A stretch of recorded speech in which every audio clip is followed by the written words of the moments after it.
Big time players make big time plays and big time games. Stay ready to be ready.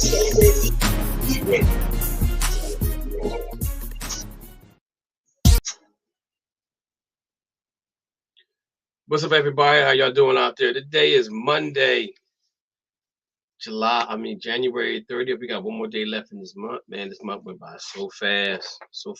I'm kind of glad it went by fast because that means less cold weather to come, hopefully. Less cold weather to come in the north. I don't know about you guys, but yesterday we had one game that was out of this world. And the other game was a nightmare. It was just a straight nightmare. San Francisco almost had to go to McCaffrey as a quarterback. Didn't look good. Found out today Purdy has a torn UCL. They said he won't even be ready. Won't be ready for next season.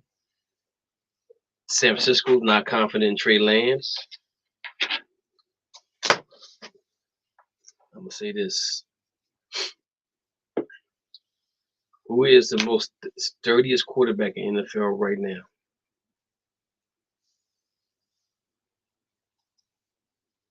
I'm gonna say this again. Who is the most sturdiest quarterback in the NFL right now? No matter what he do, he always stands upright. That's Tom Brady. Tom Brady could be the next starting quarterback for the San Francisco 49ers. I think he'll take a pay cut just to go out there. They got a good defense. They got the weapons around them. But I don't think Jimmy G is going to stay here. I really don't. So we got my man G-Dub on the line with us. What's up, G-Dub? How you doing, man? I haven't talked to you since Dallas Cowboys lost. So what's your feelings on that?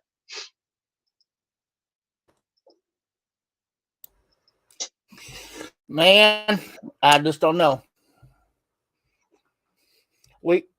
We had that game won. You know, we tried. Our defense put us in the right position to win it. The offense just came back and blew it. And what's got me not so upset, but laughing, is that last play of the game is where he put Zeke at center. How in the world are you going to do that? Come on now. But I'm just glad Kellen Moore is out of Dallas. He's gone. He's now with the Chargers. Let the Chargers deal with his college plays. Let them deal with his dumb play calling. But McCarthy's going to take over the plays in 2023. So I'm excited to see how that goes. But other than the Cowboys losing to the 49ers, man, I thought we had it. I thought we had that game won. Like I said, defense put us in the right position to win it. But Kellen Moore couldn't close it out. Calling those dumb plays like he was. So, but I'm not mad. I'm a little upset, but I'm not mad because we did better this year than we did last year in the playoffs. At least we made it to the divisional round. We can take that and build on that for next season. Maybe come out stronger next season and come out and do what we did again this season. Who knows?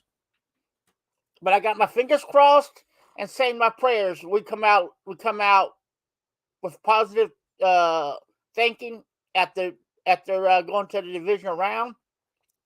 Take this as a positive note going into next season and just build on it. Dana, are you out there? Yes, sir. You hear me? Yep, I can. You wanna piggyback on anything he said as far as the Cowboys are concerned? Okay. Well, it's not really I really added to Cowboy fans. They have to blame for what I gotta say. It's the NFL is to blame. Hands and all. TV show, everybody. You, Stephen A. Smith.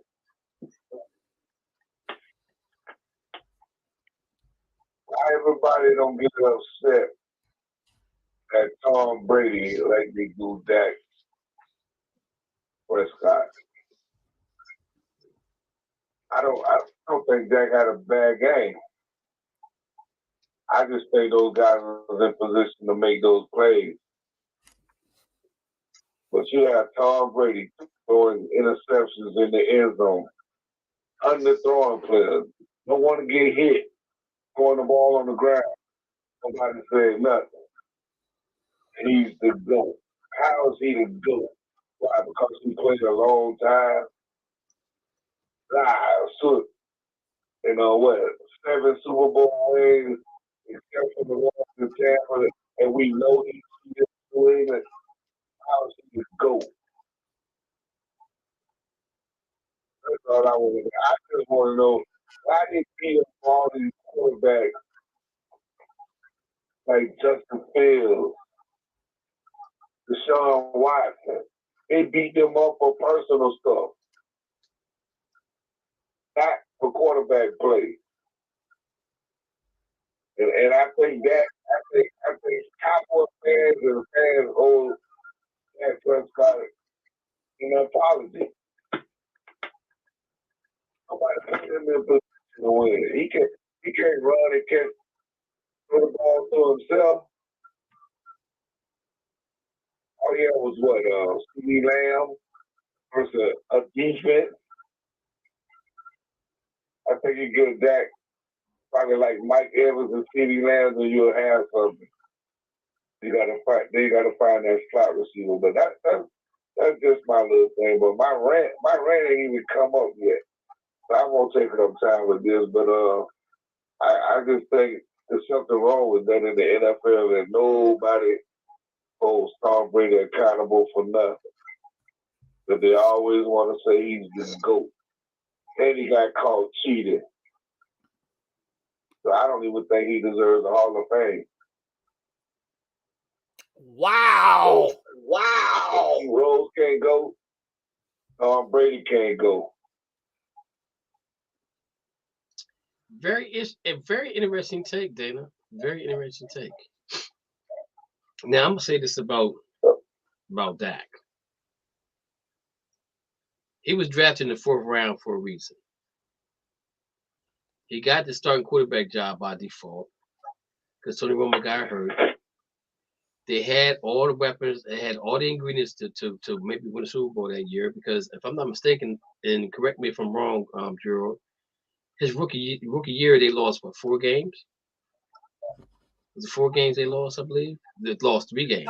His rookie year, 3 games. His rookie year they won 13-3. 13-3 his rookie year. So they had all the ingredients for Tony Romo to get it done, but he got hurt. Dak steps in, takes over, and now here we are.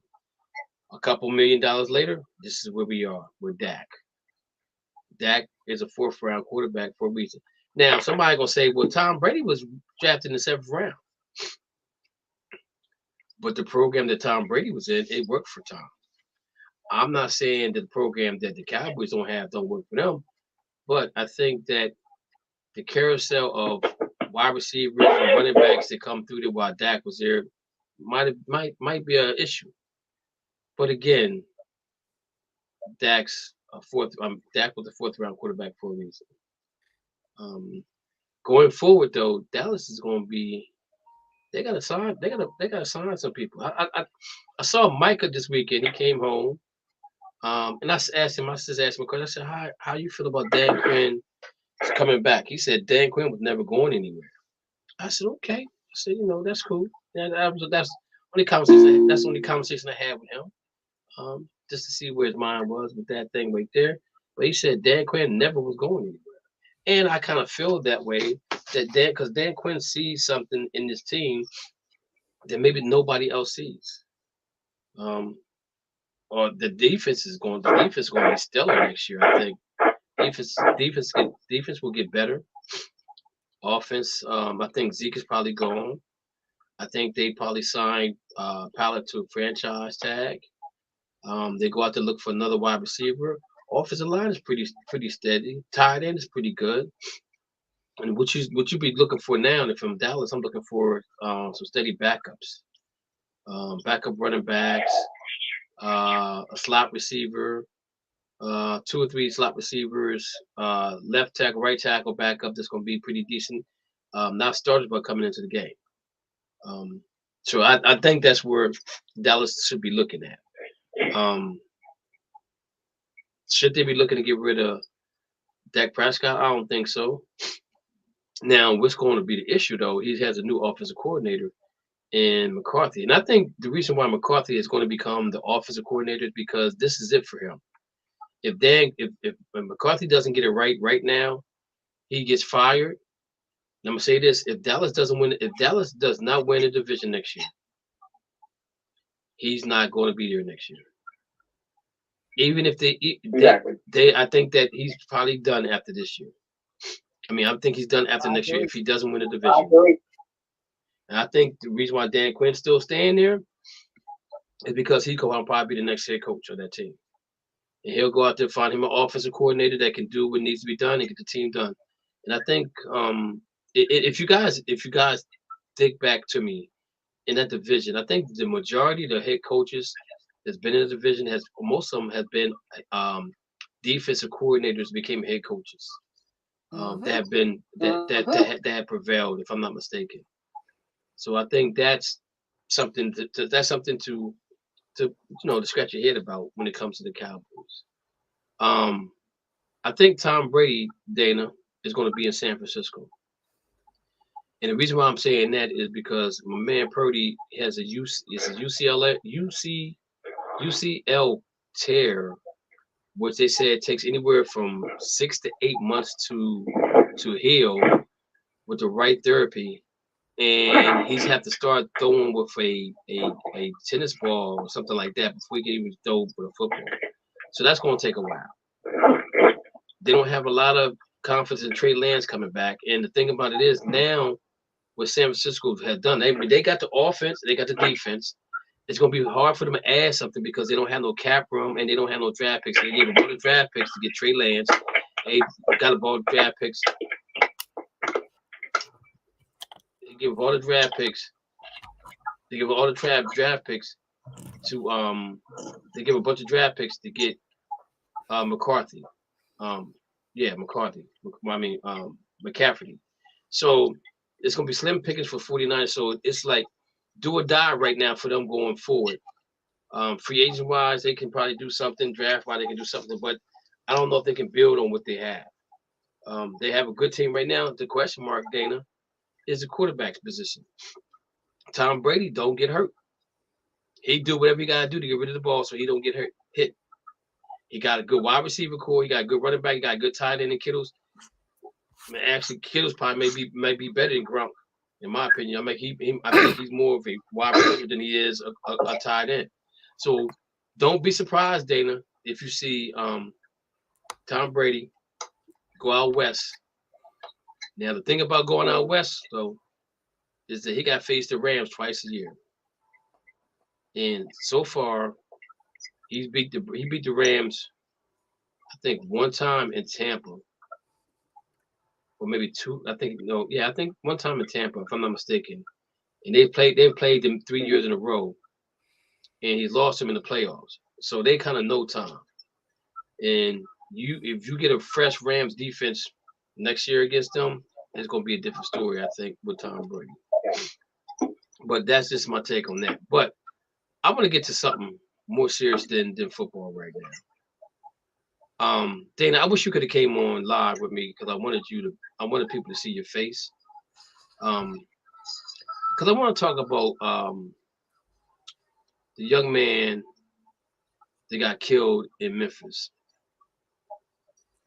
And I don't want to talk about the specifics about him, but I want to know why is it that the NBA always come up front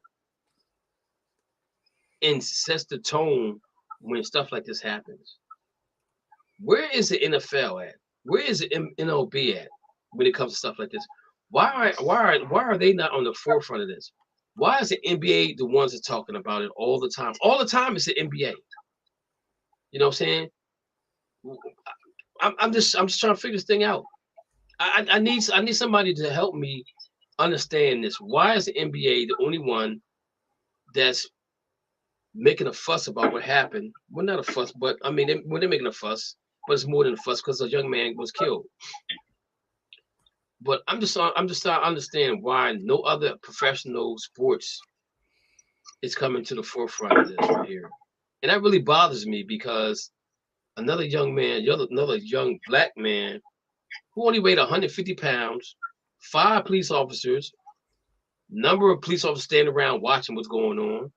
They took almost an hour to call the ambulance to come there. They standing around looking, jaw jacking, whatever they doing.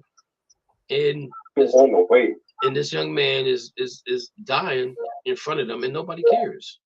But the NBA is the one when NBA steps out and brings it to the forefront. So Dana, I need you. I just tell me how you feel about this thing.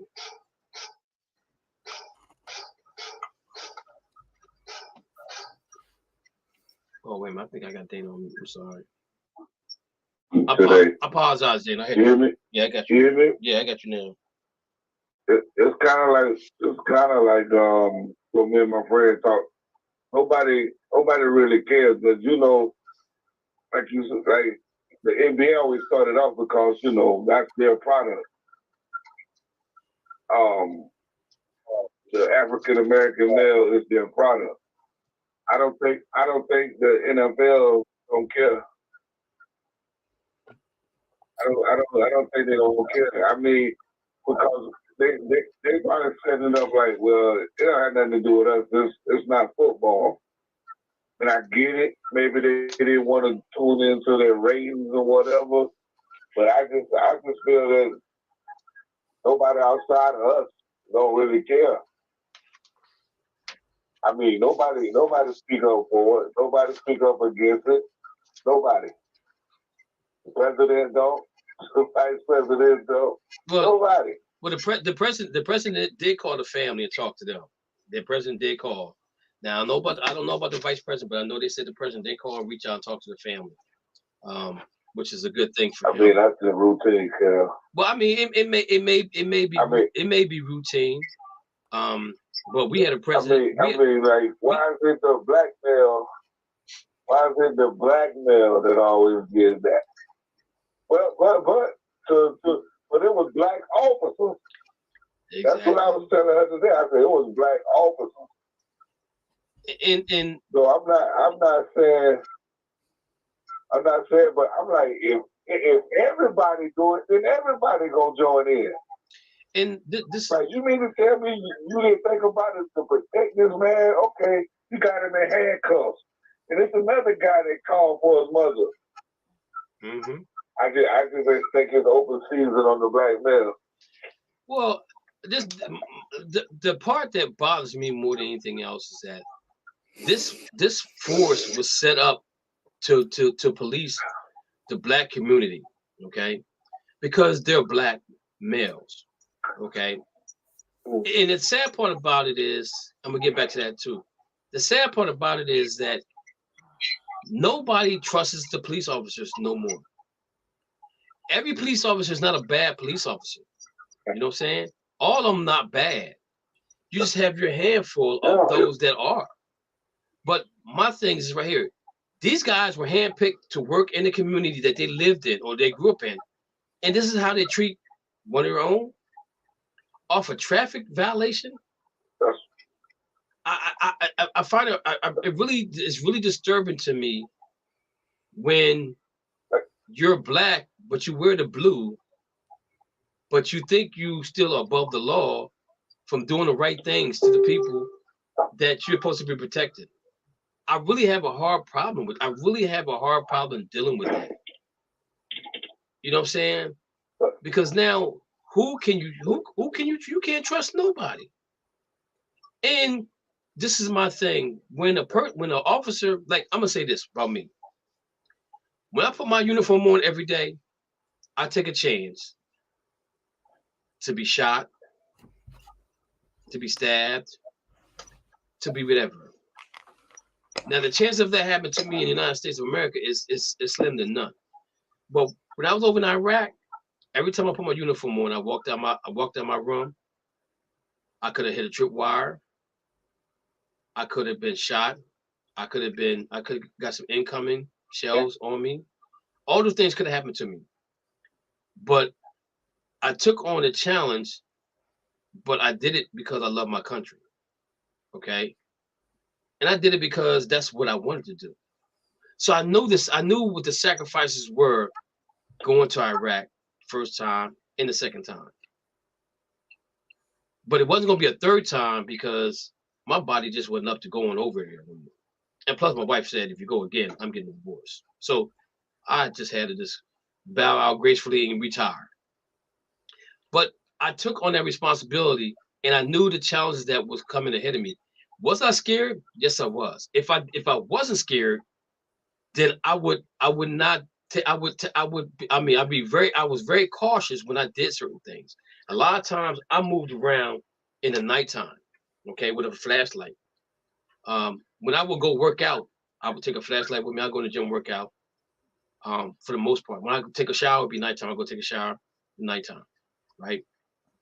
But that's a sacrifice I was making for my country. But these gentlemen knew the sacrifice every time they put that uniform on, that somebody could shoot them, somebody could stab them, somebody could do whatever they could do to them, right? So I get tired of hearing officers say, I fear for my life every time I put my uniform on, but that's a sacrifice you make. So you ain't got to, you don't have to tell us that because you put the uniform on, right? So we know you fear for your life. So if you don't put the uniform on no more, then you don't fear for your life because nobody sees you in that uniform. But once you put that uniform on, you're telling us, I'm making a sacrifice right now at this point in time in my life that something could happen to me. But I'm out here to police my community, to make my community better. But when you have 5 African-American police officers do what they done, 2 Caucasian officers stand by and let them do what they done, and then you have the paramedics standing there not attending to Mr. Lord have mercy, I forgot the man's name just that quick. Tariq, help me out, Dana. Oh my goodness. All I know is Tyree. Nichols. But I'm not putting all this on all officers. No. I'm not putting it on all officers either. I'm putting on the 5 that did what they did. I'm putting on the 2 that stood while they stood there and let this happen. Because even though the 5 got arrested, they got kidnapping charges, they got murder charges, they got all these other charges. None of them, I mean, and they're out on bail, but that's what happened. That's what we do in this country. If you have enough money to get out on bail, you can get out of bail, right? So I'm not mad for them to get out of bail, because I'm gonna say this to you guys. When a police officer goes to jail and they know he's a police officer, he ain't gonna last long. He ain't gonna last long in jail, because somebody gonna get to him. So that's why they probably got him out of there quick, fast, in a hurry. But I'm gonna say this: I feel sorry for the family that has to deal with this thing. And the sad part about it, Dana, he's not the last one, because you'd have thought that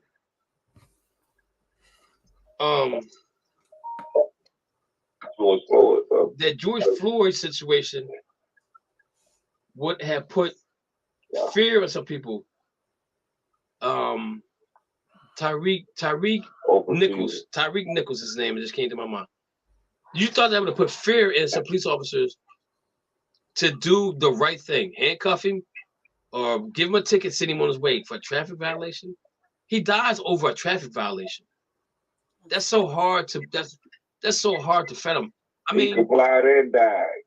And think about this: How many people of color right now are scared to even drive at nighttime? I'm like them. I just want to make it home. Exactly. Yeah. Exactly, man. I just want to make it home. If I comply, I don't want to die. It just hurts my heart. But the thing about it is, though, is the NBA has always been the front runner for everything. You really think of, they've been the front runner for everything that's going on when it comes to a situation like this. You know, Colin Kaepernick, he kneeled for his reasons. Everybody talking about he disrespecting the flag and all that other craziness, and there was a serviceman that said, "Look, the ultimate respect to any service person is the kneel," and they turned it into something else, right? George Floyd, look at all he lost his life, but look how many things changed in the time that George Floyd passed away until right now. That has changed. I'm gonna say the man's face need to be on the stand because he made some changes in this world that probably would never have done if it weren't for him.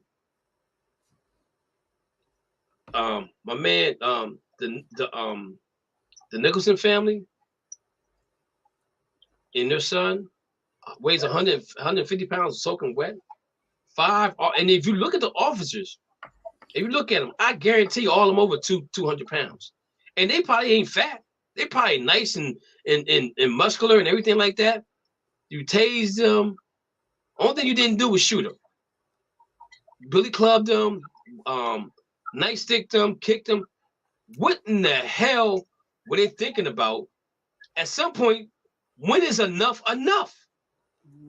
This doesn't make any sense to me. Ready to say, what drove them to do that? That's what I'm saying. If he complied, what drove them to do that? That's what I'm saying. When is enough enough? Now their families don't get the family's not getting any money. And this is the thing that really pisses me off about this whole thing, Dana. Because there's going to be a civil suit for this, right? Guess who pays the civil suit? The people in Memphis. Their tax money pays the civil suit. So it ain't really hurting the police officers at all. It ain't hurting them. It's not hurting them at all because the money's coming from the citizens in the city. The taxes is paying for this. I don't think that's right.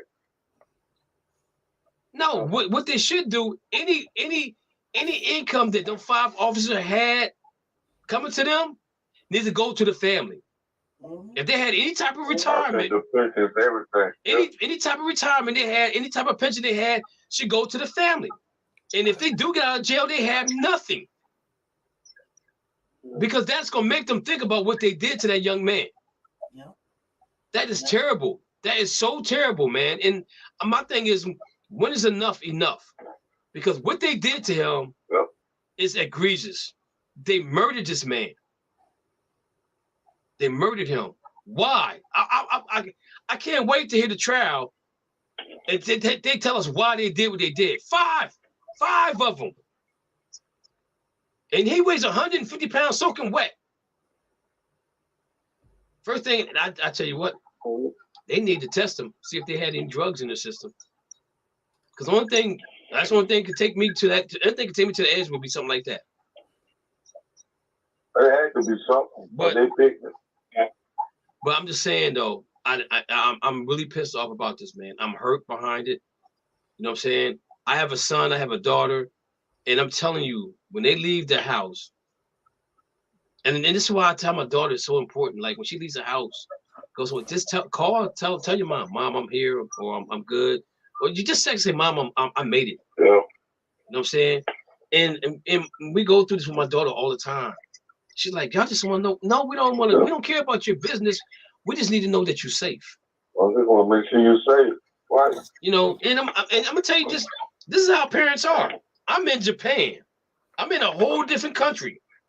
I'm hours and hours away from my mom. I leave my base and go to Tokyo. I come back home. My roommate says, yo, your mom called. I said, okay. So I call my mom back. I said, Mom, what's up? She said, next time you go away, you need to let me know you're going somewhere. I said, Mom, I'm in Tokyo. I'm in another country. I'm in Japan, a whole country away from you. I don't care, Kevin. I need to know that you're okay. Right. I said to my mom, okay, I got you. I will do that. It didn't make sense then, but it did make sense when my mom, the way my mom said, because I need to know where you're at all times. Even though I can't see you, I need to know that you're safe. Yeah. I said, okay, Mom, I get you. And I get I don't understand. Now that I'm a father, I totally get it, man. I totally get it. Yep. So I don't have any kids. Thank God. That's my soapbox moment right there. I had to get that off my chest. So Dana, go ahead and get your soapbox on so we can get to so we get to the nitty-gritty of some sports, baby, because I'm ready. Okay. I kinda lost my note. But my soapbox, I did half of it. But this is a fun one.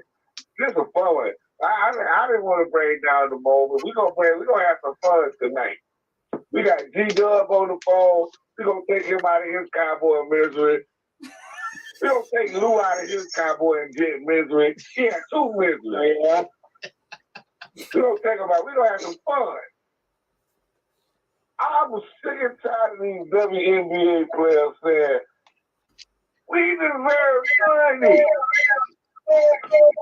Me and my friend at work, she's a female, and she was like, why? And I'm sitting there, we going back and forth. And she was like, you don't think everybody, I said, everybody's not LeBron James. I said, but here we go. In the WNBA versus the NBA in the All-Star game.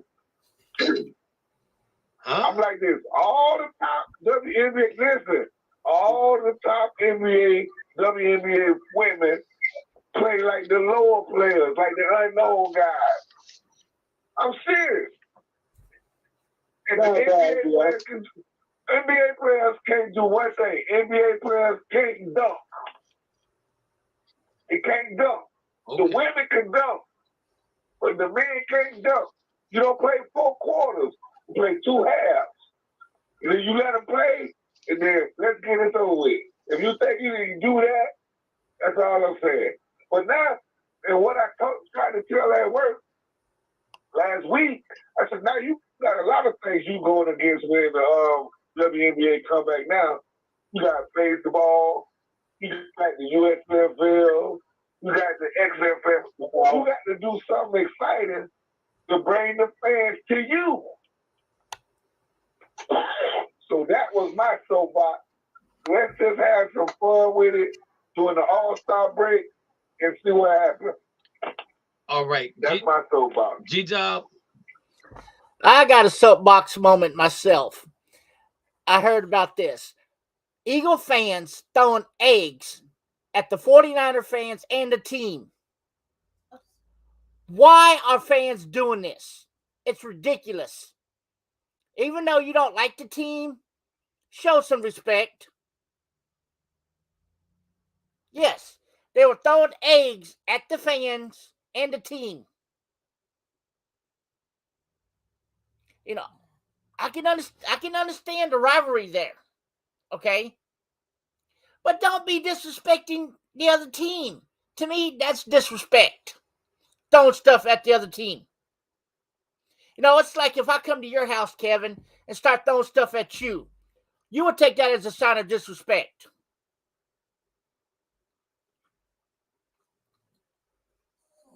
You know, that's the way I look at it. It's disrespectful. Show some respect in these games. I'm done.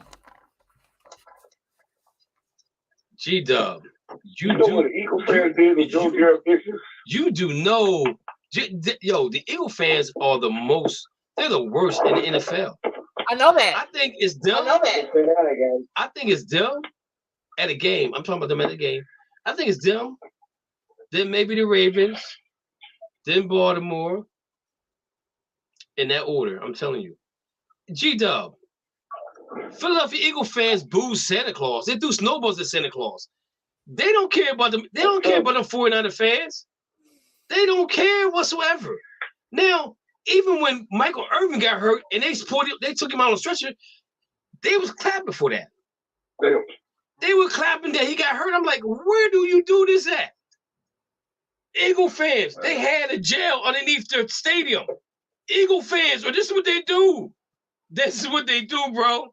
I'm sorry. Hey, I don't agree with what they're doing, but that's the Eagle fans for you. And they're I'm just saying. And they're not winning the Super Bowl.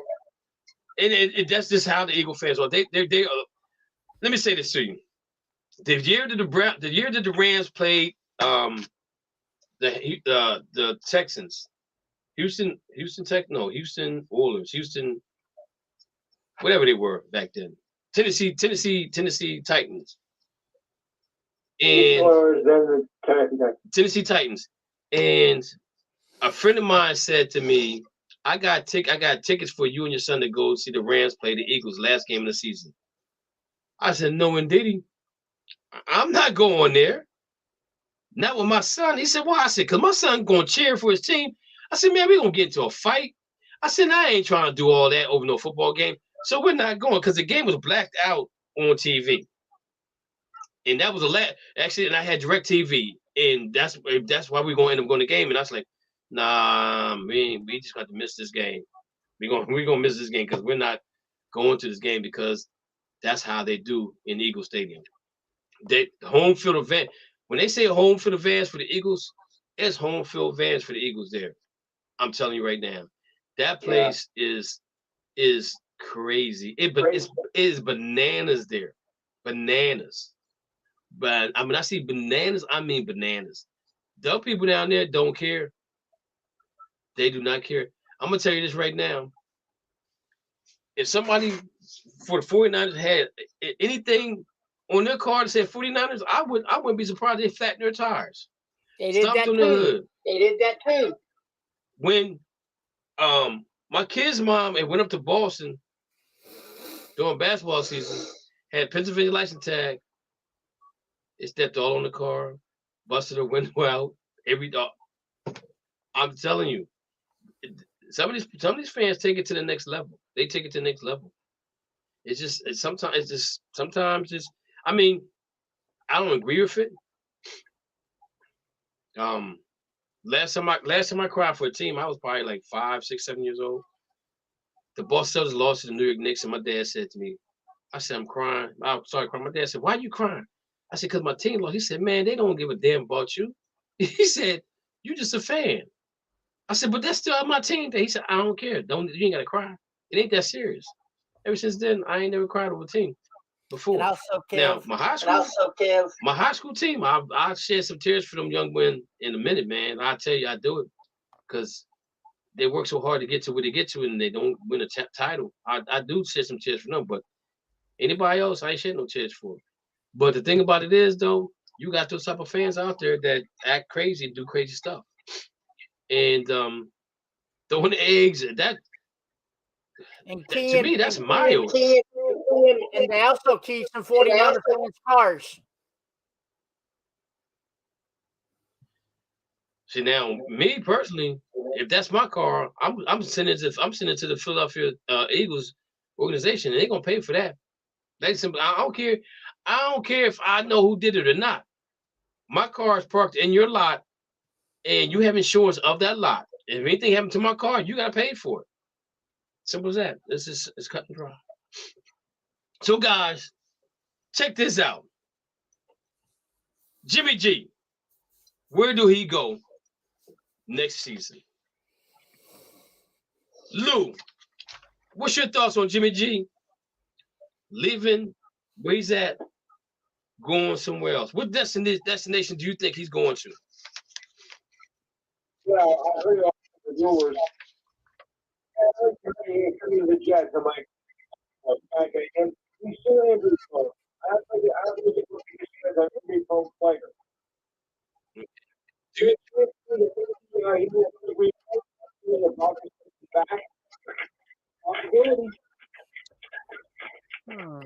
You said Green Bay.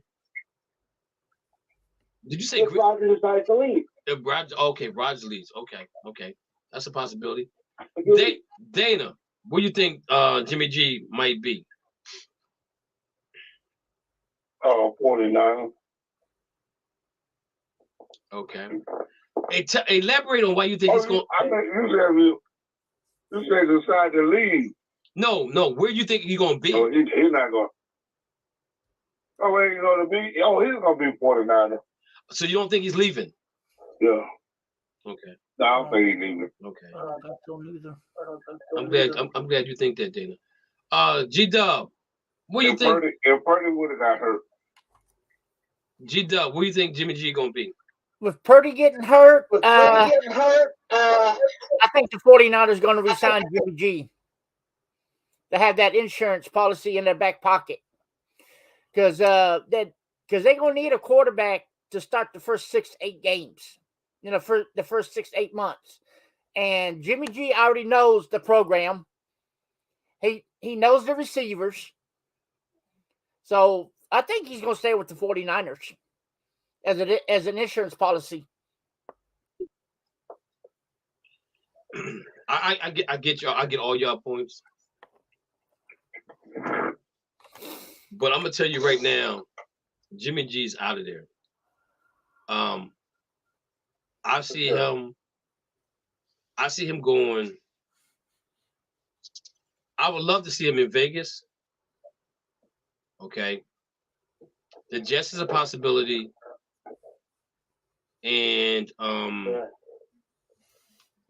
would say Washington too, but I don't want Jimmy G going to Washington. I don't want him going to Washington. Vegas would be a good spot. I think the Jets would be a good spot. The Texans might just go out and just blow everybody out the water and sign him to a nice little contract because he still hasn't had a contract that he really likes. He signed a 1-year contract this year, so I don't know if they get some compensatory picks for him or not. But I don't see him being a 49er next year. Dana, I'm telling you right now, Miami has stepped away from Tom Brady. They believe in the Tua.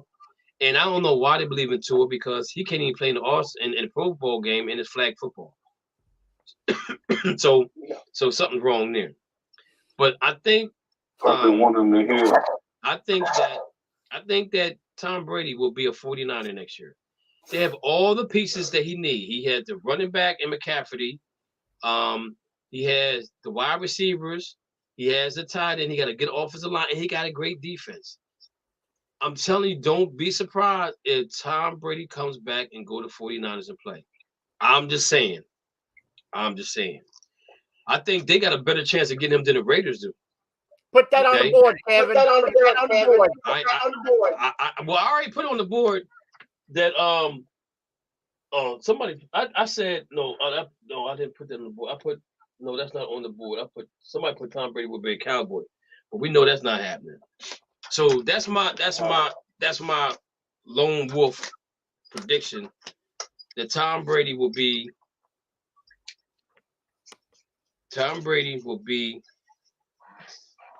a 49er. Okay. We put that on the board. As far as the board is concerned, we done took some things off the board. Dana, we took off 49ers 35, Eagles 24. Mo, let me see what we had. What we got here? Got a sticky note. G-Dub had 49ers 40, Eagles 20. Mo had Bengals 35, Chiefs 34. I had the Chiefs 27. Dana, you had the Chiefs 27, Bengals 24. I had Chiefs 30, Bengals 27. So Dana, you was almost on point. I had Eagles 27, 49 17. That gets to stay. Somebody had Eagles 34, 49 17. I don't know who that was. Lou got the Bengals, got the Chiefs winning as well. That stays. G-Dub had the Chiefs 20, Bengals 17. That gets to stay. Lou had the Eagles. That stays. So we got a bunch of things staying up here right now during the football season. So that's just my take on Jimmy G and where he might be. So DeMeco Ryan could be the next head coach for the Houston Texans. Dana, are you okay with that? Why? Heck no. Why is that, Dana? Listen, man. Because, man, you wasting a good coach. Let this man go somewhere like the Broncos. Hold on. I lost my MP. Let this man go somewhere like the Broncos. The coach job is gone.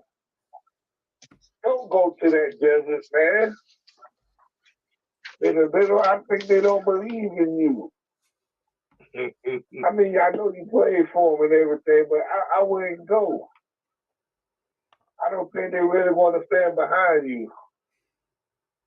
I just don't see it. I'll wait till one of these teams fire somebody and take my talent there. And I'll say to San Francisco to one of these jobs pop up that I want, not the Houston job. You can have it. Lou, what's your thoughts on that? Get at the Kellen Moore. Lou, what you got? What you got on DeMarco Ryans? What do you think? I gotta go with Dan on that one. I don't think. Repeat that again. Okay. I gotta agree with Dan on that one. G-Dub? I gotta agree with Dane. That's gonna be a good coach. Because if he doesn't do good in his first year in Houston, what's going to happen? They're going to treat him like they did Lovie Smith. Fire him. So I think he's in a good spot where he's at now with the 49ers. He should stay there. No, because it's a sure thing with the 49ers. But if he goes to Houston and has one bad season, let's say if he goes like 3-13 or 3-14 in one season, they're going to do it the same way they did Lovey. They're going to fire him.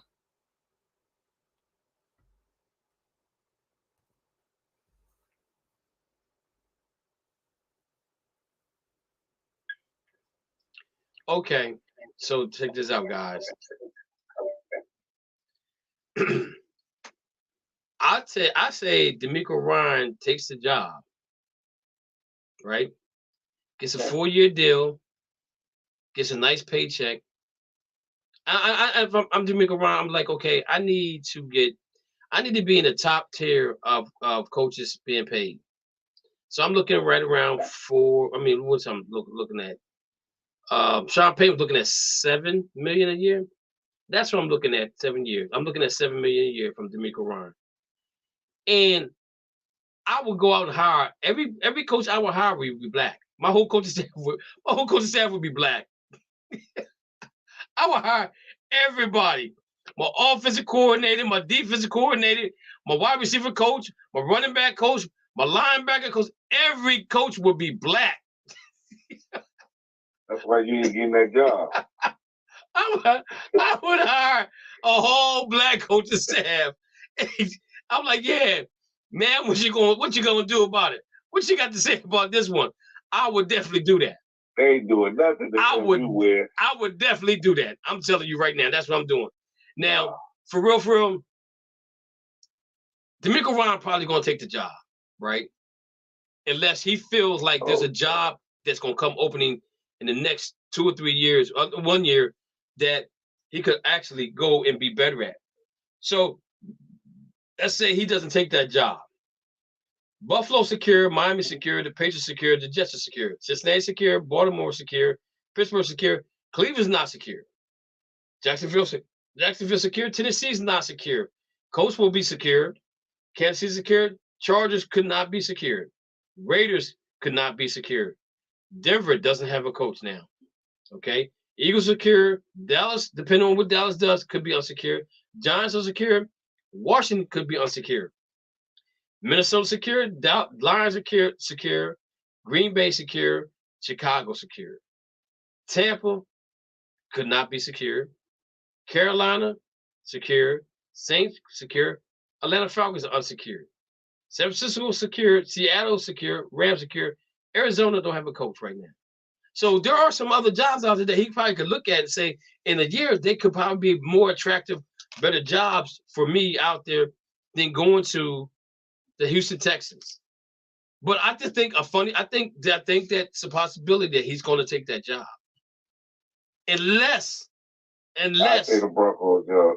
Unless they come back and make him assistant head coach, which gives him another. He probably making $2 million now, gives him right around 4 or 5 as assistant head coach for 1 more year. If I'm San Francisco, that's what I do. I'll up his pay, say stay 1 more year, and let's see what you got out here. Because for real, Houston ain't gonna have nothing. They're really not gonna have anything. They're gonna have a quarterback that's gonna be a year away. And depending on how they do this, depending on who the coach is with that team, and they draft a quarterback. Hopefully, they don't start in the first season. They have another quarterback come in and help him and groom him to be prepared, to be ready. Because I'm gonna say it like this: Green Bay does a hell of a job preparing quarterbacks. Just think about this: Brett Favre, Aaron Rodgers. Now you got Jordy Love behind him. We don't know how good he's gonna be until we see him play. But they did a good job in having quarterbacks prepare them to be ready to play. Okay. Other quarterbacks out there have been getting their lumps, and they've been winning, but they've been getting their lumps. Patrick Mahomes sat behind what's the name for a year that went to the Redskins. I can't think of his name now. Shucks, I can't think of who the quarterback was. Smith. He sat behind Smith for a year, and he got a chance to play. Smith been the quarterback whisperer for a lot of quarterbacks. If you really think about it, he's at San Francisco. Colin Kaepernick came in. He went to Kansas City, and then your boy came in, Patrick Mahomes. Then he went to Dallas, and then he went to Washington, and then my man Hinkie came in. So he is a quarterback whisperer. I don't know what's going on. Somebody need to hire him as a quarterback coach, because apparently every quarterback he goes to, other than Washington, they did good. They went to the playoffs. They went to Super Bowl, and they won a Super Bowl. You know what I'm saying? So I don't know. I really don't know about Ryans, where he could end up. But if I'm San Francisco, and let's be honest, man, if San Francisco gonna have all the injuries they have a possibility of beating the Eagles, and the game becomes the game's a better game than what it turned out to be last night. You know what I'm saying? So if I'm them, I'm bringing him back for another year, like they did with Dan Quinn, because Dan Quinn might end up being the head coach for the Dallas Cowboys when it's all said and done. Any other comments, guys? Nope. No comments. Okay, so let's talk about NFL. Listen to what I'm saying. I want y'all to listen real clearly. The NFL is telling us, without telling us, that neutral sites for conference championship games may become the norm in the NFL. So, if you do that, what's the purpose of getting the number 1 seed for? If you do that, There is no purpose. I mean, you know what I'm saying? You don't need the number 1 seed no more. You don't need the number 1 seed. So, if your guys don't notice, I got my contacts in the day. I ain't got my glasses on. I ain't got that glare going on, man. I'm telling you right now, it feels good nothing with them glasses. So let me read what this guy. Let me read this so you guys can fully understand where we're going from. Sometimes it's careful. Sometimes they make careful analyzing to understand where the NFL hockey book is going other times than obvious. The NFL next, he shoots, he scores, more cash. More cash. More cash. I'm going to say it again. More cash. Moment is coming from a parent plan to make conference championship games a neutral site affair. The evidence is hiding in the plain sight for a potential AFC championship game in Atlanta between the Bills and Chiefs derailed as soon as tomorrow. The league wants everyone to know in the event both teams didn't win this weekend, it would have been awesome. In other words, it would be awesome when you vote when you vote to play both conference championships at a neutral site. We sold 50,000 tickets in 24 hours. Half of the stadium would be Buffalo fans and the other half would be Chiefs fans. How awesome would that be? Would you prefer to see the same old Patterson crowd for postseason game? Sure, that's already awesome, but it would be awesome. But this would be awesomer. It doesn't matter whether you agree for the league. Ask yourself, why is it announced that it? Why it was announced when it was announced? There was no reason whatsoever to comment on the ticket sales for a game that will happen only if Kansas City and Buffalo wins the division title, unless the reason was given. The Jaguars and Bengals more bulletin board material, the foundation of further being put in place for the NFL next strategy for cramming even more cheese into the crust of the pizza, and for squeezing more gold eggs from the goose's ass. That's what it says. It doesn't feel like it. If it seems like a win, and if the Bills and Chiefs meet in Atlanta.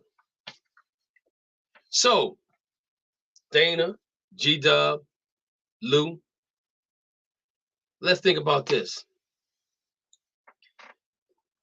When's the last time the Super Bowl been played in Giants Stadium? Just so happened the weather was decent that day, right? Everybody was concerned about the weather. Is it going to snow? Is it going to rain? When's the last time you had the Super Bowl in Miami during this time period? The weather was bad. The weather, it was Chicago and the Colts. Weather was terrible down there. Yeah. The weather was terrible.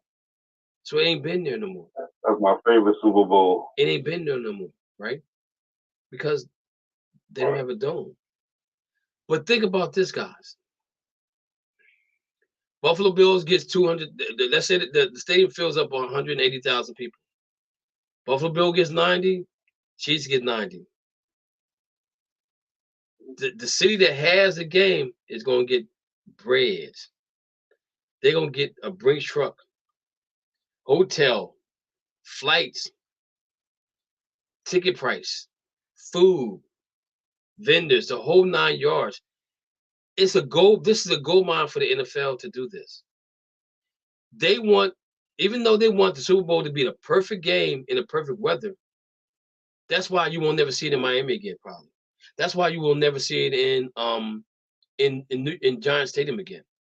It's going to be in the dome, or it's going to be out west. Okay, Jacksonville maybe, but never. I don't think back in Miami because the weather was terrible that day. But can you imagine the money coming up soon for Miami that the NFL will make if they have each conference final game at a neutral site? If they would have had that game for Buffalo and Kansas City in Atlanta, do you know how much money Magic City would have made, Dana? And they wasn't going for the wings either. They wasn't going for the wings. Right. You know what I'm saying? So just think, let's let that soak in a little bit, guys.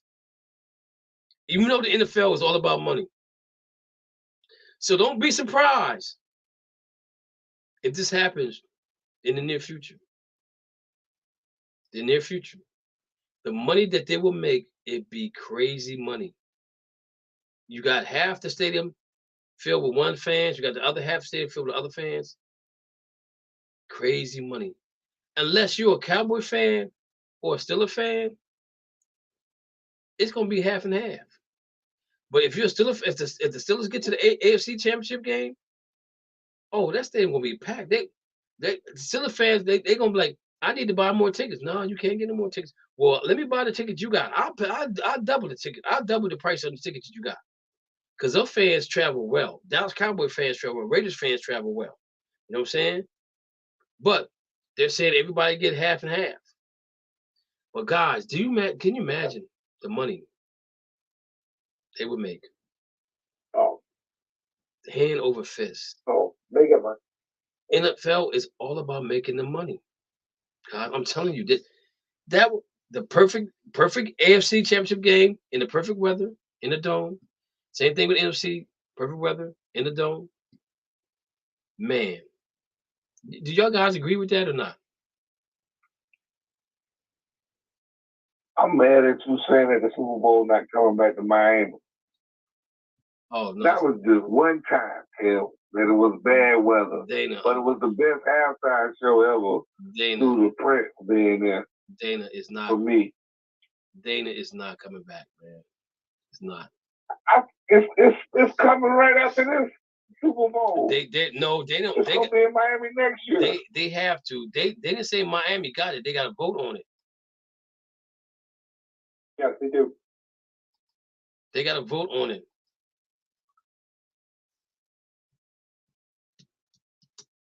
And listen, I hope they don't have it in Miami because they don't want us. They don't want us to have the home field advantage in the Super Bowl.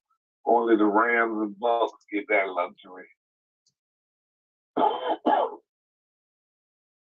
I'm just saying, Dana. Like hating on me and my daughter, but just pounders. I'm just saying, Dana. I'm just saying, Dana. So, moving on. So, I don't know if you guys heard this or not, but and this brings me to a point where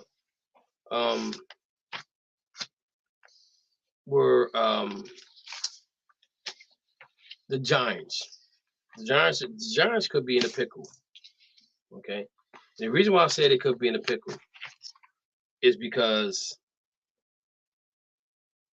they got paid Daniel Jones some money. Oh yeah. Okay, and they got paid Barkley some money. Now this I saw this on one of the sites I was reading, Dana, that that Barkley, he could be wearing that star next year. Can you imagine him and Pollard in the backfield? Oh my Lord. Because I don't know if they can afford to pay both of them. And I'm gonna find the numbers next show. I'm gonna find a number next show to see where they sit with the numbers. But can you imagine Dallas going after Saquon Barkley, and he comes to the Dallas Cowboys, him and Pollard in the backfield, because they probably gonna get rid of Zeke, right? Zeke probably is gone. You know what I'm saying? He's not gonna get the back end of that contract. They slowly but surely get fading him out of the scene. But Daniel Jones saying that his asking starting price is gonna be at $40 million, Dana. Do anybody on this panel believe he's worth $40 million a year to the New York Giants? Who, Daniel Jones? Yes. Man, stop that. Dana. That man is an overrated game manager. Oh, so he had the Kirk Cousin. Yeah,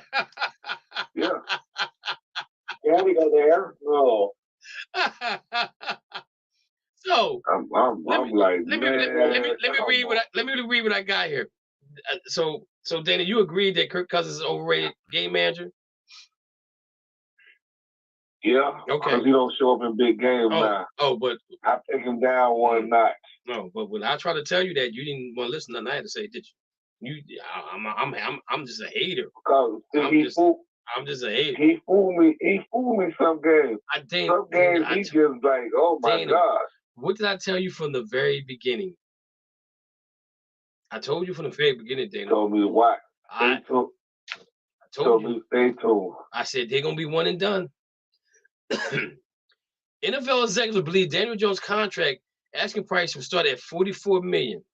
The New York Giants ended the playoff drought thanks to a breakout season for quarterback Daniel Jones. Now, head coach Brian Daboll and general manager Joe Sconey must weigh Jones' value to the franchise whether or not he's worth re-signing him. Jones, the number 6 pick in the NFL 2019 NFL draft, made tremendous strides in his 4th season. Months after franchising declined the 5th option for the 2023 season, Jones posted career high completions of 67%, yards, attempts 6.8 yards, passes, and rating of 92.5. Daniel Jones stats at 2022 was 92. He was 92.5 quarterback rating, 15-5 touchdown of interception, 67.2 completions, 68.8 quarterback rating. Dana, if I'm the Giants, I gotta franchise him. And Daniel Jones? Yeah, I gotta franchise him, and I gotta find a way to keep Barkley. You know what I'm saying? I gotta find a way to keep Barkley on that team because I don't know the money. Who's more valuable to you? Well, the quarterback is. Yeah.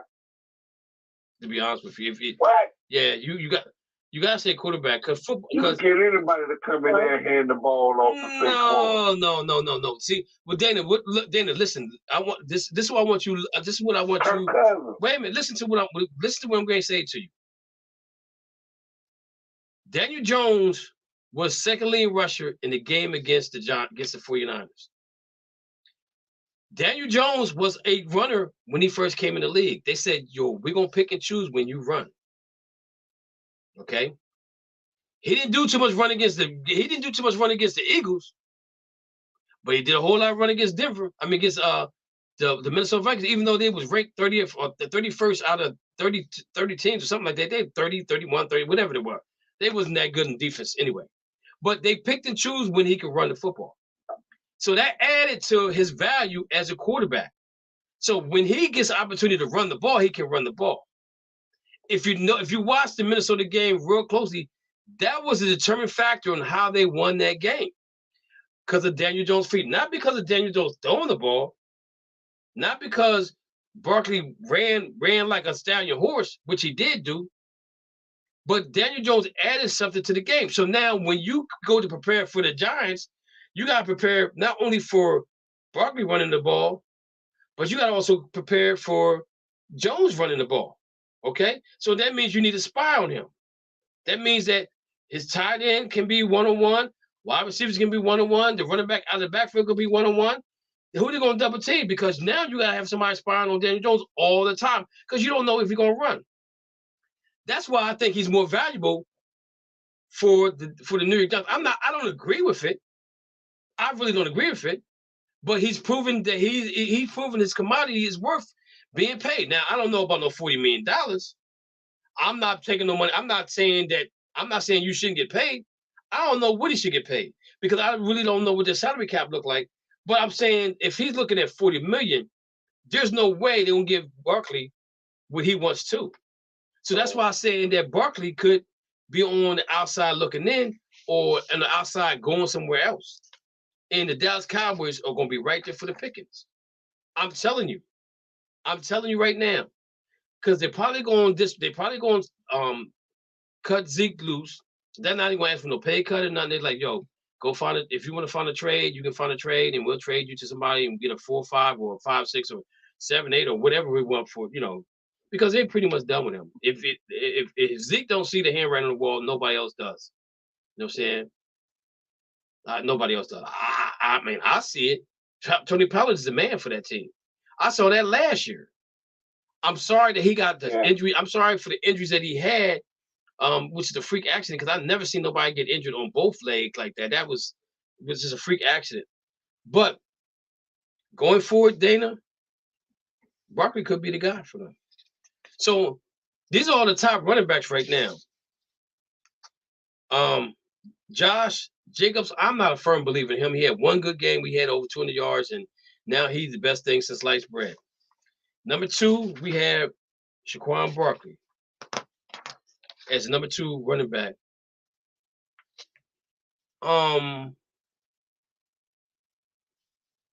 G-Dub, y'all got to sign Tony Pollard? He's a free agent? Oh, shucky ducky quack quack hamburger with some cheese on it. Dana, somebody's in trouble.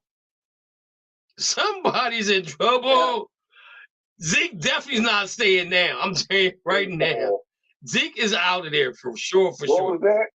What I missed? Tony Pollard is a free agent this year. I didn't know he's a free agent. I looked at the list, but I didn't pay attention to it. And then Welcome to Miami.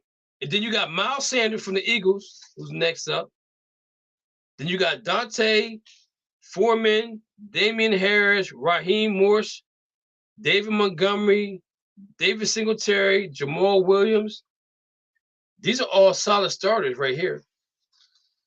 Yeah. You got valuable, compliant. You got Damian Harris, Ernest Johnson, Alexander Madison, Latavius Murray, Rasheem Penny, Jeff Wilson Jr. Then you got then you have that's just that's the running backs. And then these are running backs that come out the backfield that can catch the ball. Well, Tony Pollard give franchise. You already know that. You got Giovanni Bernard. You got Rex Buckman, Kareem Hunt, Jarek McKinney, Samaj Perriman. You got these quality backups. Matt Breida, Myles Gaskin, Dontrell Hilliard, Mark Ingram. Still out. These are all the top free agents, running backs that's out here. So that right there is them are some good running backs right there. I think all of them can find a home somewhere else. But now I didn't know Pollard was a free agent. That's gonna be, oh man. Shuck it, ducky, quack, quack. Shuck it, ducky, quack, quack, hamburger with cheese on it. Dallas don't have no money. Dallas got to spend some. They got money. They do got some money this year, I believe. And then let me look and see. Let me look and see what I got here. And then Micah's in his last year of his deal, right? This is Micah's fourth year. This is fourth year coming up, G-Dub. Oh yeah. So he can ask for either third or fourth year. He can ask for a boatload of money too. He said, like, I want to do can I redo my contract? Because I know he probably every incentive he had is probably he didn't already met it. Giants have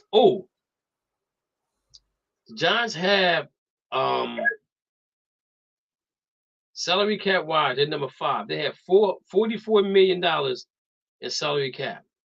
So if he's asking for 40, then that's most of what he's gonna get. That's most of it. Did I freeze on you guys? Okay, yeah. The Bears have the most salary cap right now.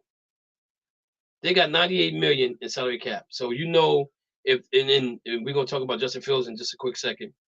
Atlanta's second, Baltimore's third with 51.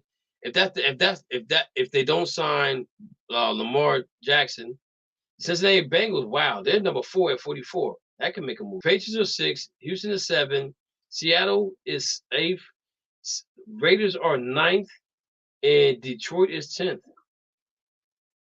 in salary cap room.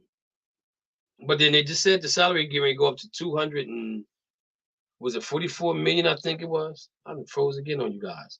I think it's 244 million. So that gives them a little bit more cap room to use. But there we go, Dana. That's what we got. That's what we got. All right. I was have Mo on the show right now about what I'm about to talk about because I didn't get the chance to look up the stats. Yeah. So the Panthers hire Frank Reich.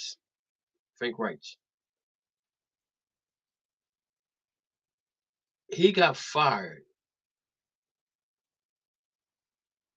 as the coach for the Indianapolis Colts. Dana, I'm confused on this one. I'm confused, Dana. I'm confused. Oh, I'm confused. What are you confused about? I'm confused, Lou.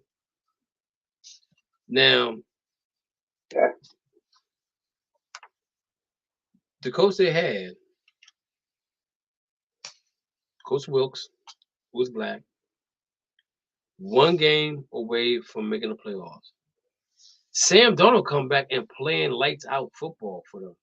Now, I don't know who they play at the end of the schedule. I really don't care because at the end of the season, you play who you play, and you win or you go home. And only thing they had to do was beat Tampa Bay, and I think they get in, and they lose. But they didn't lose. I mean, they played a really good game, but he got a team that was decimated. It got rid of the quarterback you brought in. You traded your best player on offense. You traded your best wide receiver to another team, and you still had a chance to win and get in the playoffs. Can somebody say something to me? I need somebody to answer me this question. Did Coach Wilkes do enough to keep the job? Do you think he did? No. What did he have to do, Dana? Because he had to get in the playoffs to keep that job. But you gave him a loaded dice. You got rid of, listen to me, you got rid of your best running back. You got rid of your best tight end. You bench your starting quarterback didn't get to play for a while because Baker Mayfield came there and took over. So you gave him loaded dice. Yeah. You gave him loaded dice. And he came out and rolled the dice and got sevens. They won, what, 4 in a row, 5 in a row? I don't understand the concept of Rice getting this job when he gets fired. Fired. He gets fired from the coach. Right, hasn't won a Super Bowl. And Wilkes got a team to make the playoffs with the team he had. I don't want to say it's a black or white thing, but it's probably a black or white thing. It's just like know what they're looking for.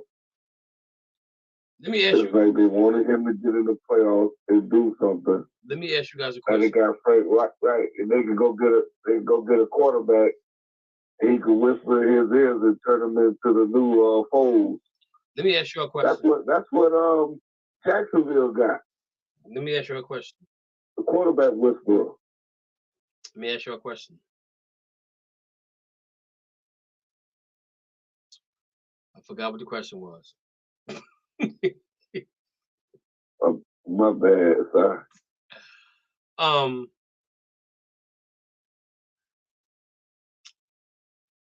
got a problem with this, Dana. I really do. Oh, I know the question was, and y'all, Dana, you might know, all of y'all might know, but there's only two black coaches in the NFL. You know what teams they are? Anybody know? The Steelers in Carolina. No, now, right now.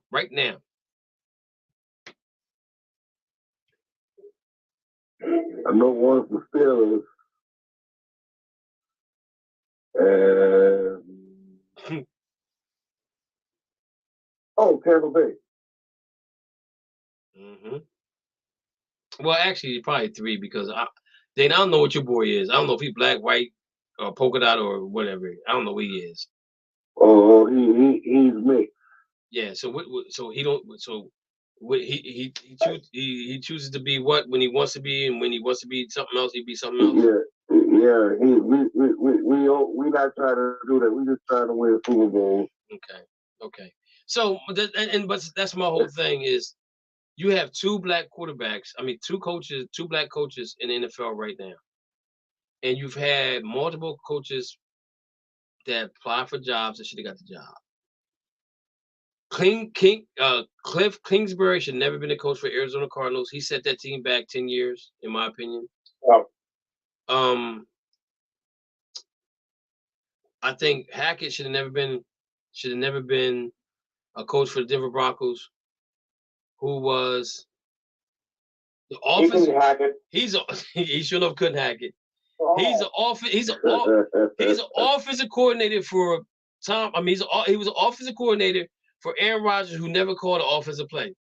But the Jets going to hire him to be the offensive coordinator who never called an offensive play. But they hired him so they could bring in Aaron Rodgers to come to be the Jets. Stephen A. Smith just said on TV that he feels like if Aaron Rodgers goes to the Jets, they Super Bowl bound. I mean, they're a good team. They may be playoff bound, but I don't know about Super Bowl bound. That's just my opinion, Stephen A. I'm just saying. I'm just saying. I don't know about that because you got Buffalo, you got Miami, you know, and then you got OB, you got Bill O'Brien up in New England now as OC. I don't know about that one, but this is a guy. This is the thing that kills me. You got a guy. You hired a guy. You took a chance on a guy. Denver took a chance on a guy as an offensive coordinator who never called a play for Aaron Rodgers.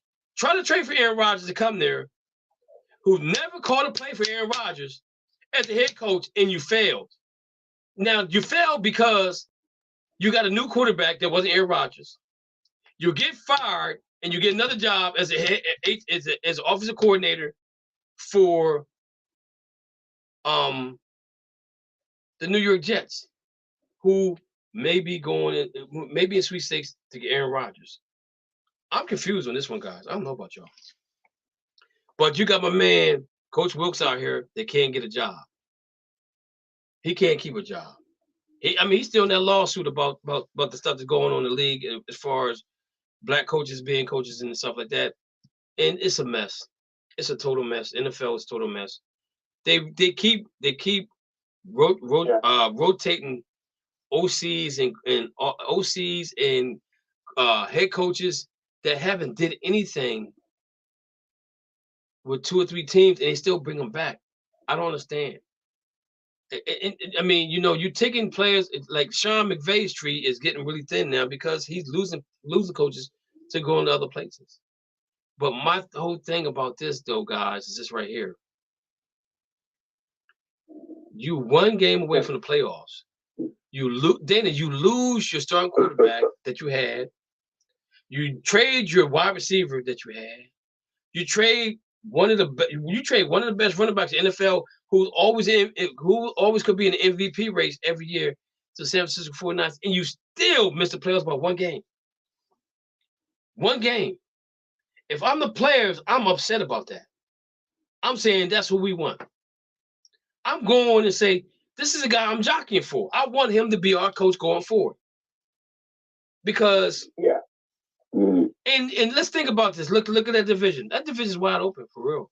Actually, that division probably is Detroit's division to lose next year, in my opinion. I don't think Tampa Bay is going to be that good because Tom Brady's going to the 49ers. Bills will be better. I mean, Bears will be better. Green Bay will probably be better. It'll probably be between Green Bay and Detroit if Detroit keep going the way it's going. You know what I'm saying?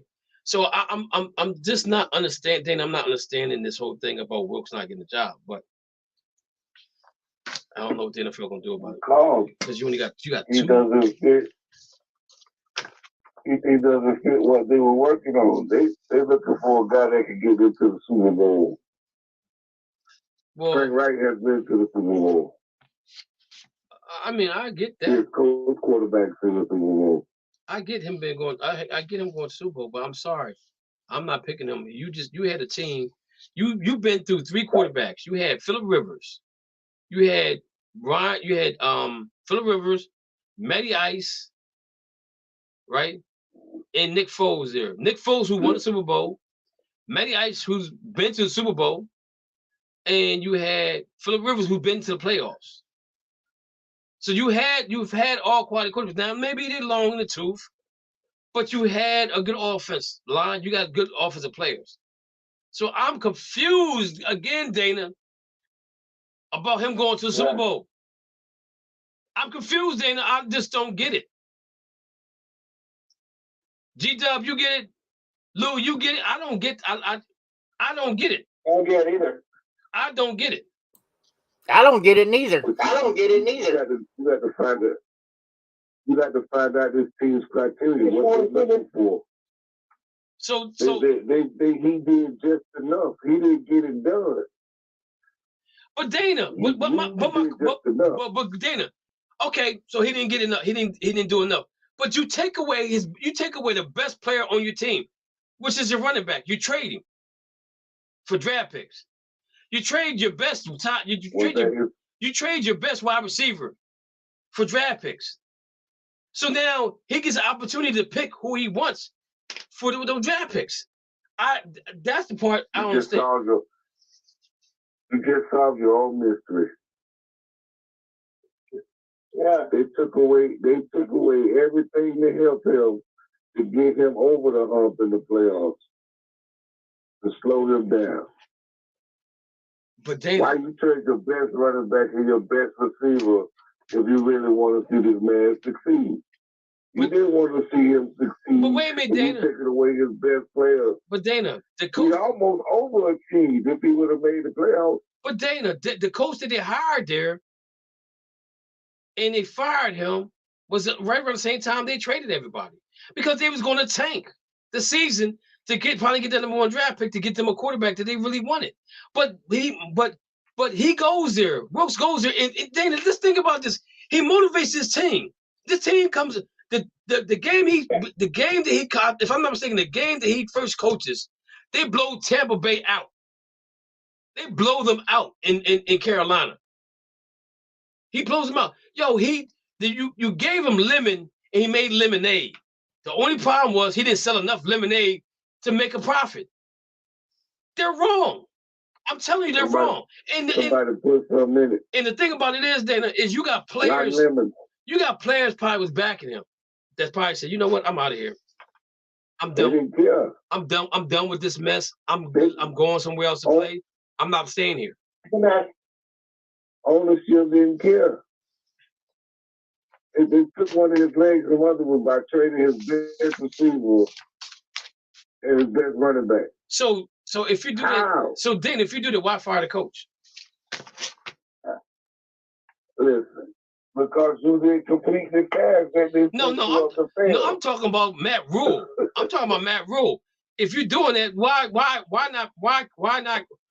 fire the coach then? If you're gonna get rid of those players, why you fire the coach? And then Matt Rule probably went in there and cussed them out. See, Matt Rule was bought to that team.